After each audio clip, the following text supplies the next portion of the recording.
أعوذ بالله من الشيطان الرجيم.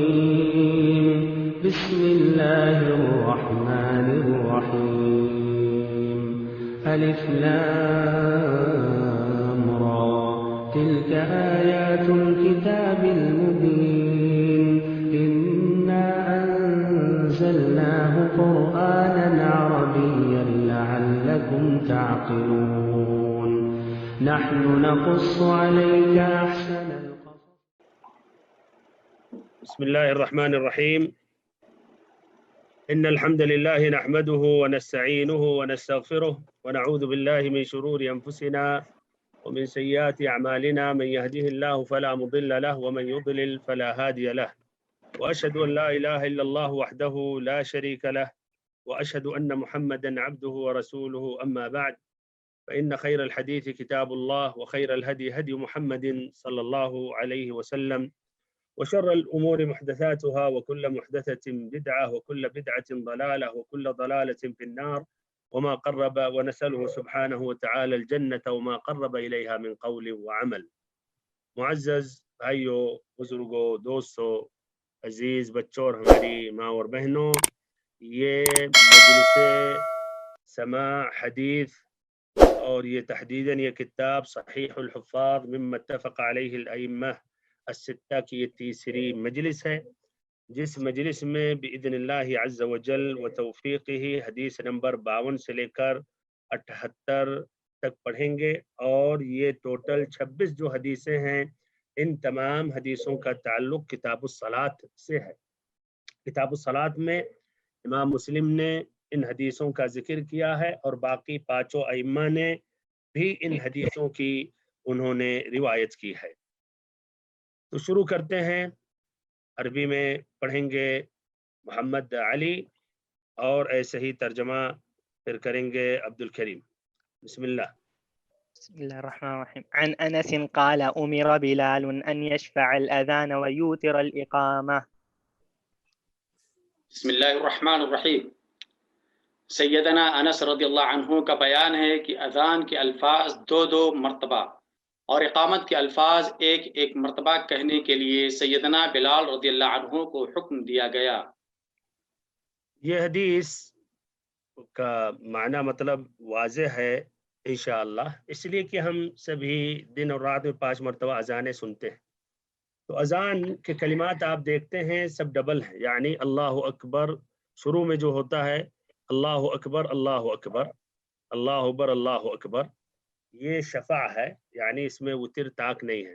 پھر ایسے اشہدو ان لا الہ الا اللہ 2 مرتبہ، اشہدو ان محمد رسول اللہ، حی علی الصلاح حی علی الفلاح بھی 2 مرتبہ، پھر اللہ اکبر، آخر میں لا الہ الا اللہ 1 مرتبہ ہے۔ لا الہ الا اللہ 1 مرتبہ ہے، اس میں مزید تاکید ہے کلمہ توحید کے لیے۔ تو اس کے علاوہ باقی تمام کلمات یہ کیا ہیں؟ یہ 2 مرتبہ کہے جاتے ہیں، یا کہیے ڈبل ہوتا ہے 2 یا 4، جیسے شروع میں اللہ اکبر طاق پر نہیں ختم کیا جاتا ہے۔ اور اقامت جو ہے، اقامت یعنی جو تکبیر اذان کے بعد کہی جاتی ہے، وہ آپ دیکھیں تو اس کے پورے کلمات 1 مرتبہ کہے جاتے ہیں، سوائے تکبیر شروع میں اور آخر میں اللہ اکبر شروع میں اور آخر میں اللہ اکبر، اور ایسے ہی قد قامت الصلاۃ، جس طرح کی اور حدیثوں سے بات واضح ہوتی ہے۔ تو یہ اس حدیث سے یہی مراد ہے۔ ایک ہو سکتا ہے ادھر ایک سوال ہے کہ حکمت کیا ہے کہ اذان کو ڈبل اس کے کلمات ہیں اور اقامت یا تکبیر کے اس کے آدھے ہیں تقریباً، یعنی 11 جملہ بنتا ہے۔ تو اس کی وجہ یہ ہے کہ اذان جو ہے وہ دور جو لوگ ہیں ان کو بلانا مقصد ہے، تو ذرا زیادہ وقت زیادہ کلمات پیش کیا جاتا ہے تاکہ وہ تیار ہو جائے۔ اور اقامت جو ہے مسجد میں جو لوگ تیار ہو گئے ہیں، نماز کے لیے آ چکے ہیں، ان کو مزید تیاری کے لیے یا اعلان کرنے کے لیے اب جماعت شروع ہونے والی ہے، تو اسی لیے اس کے کلمات کم ہیں۔ بارک اللہ فیکم۔ اس طرح کچھ اہل علم نے یہ بھی کہا یشفع الاذان سے کہ اللہ اکبر یہ ایک آواز میں کہنا بہتر ہے، جس طرح کہ اپنے ملکوں میں مکہ مدینہ میں بھی مؤذنین ایک ساتھ کہتے ہیں اللہ اکبر اللہ اکبر اللہ اکبر اللہ اکبر۔ اور یہاں جس طرح نجد میں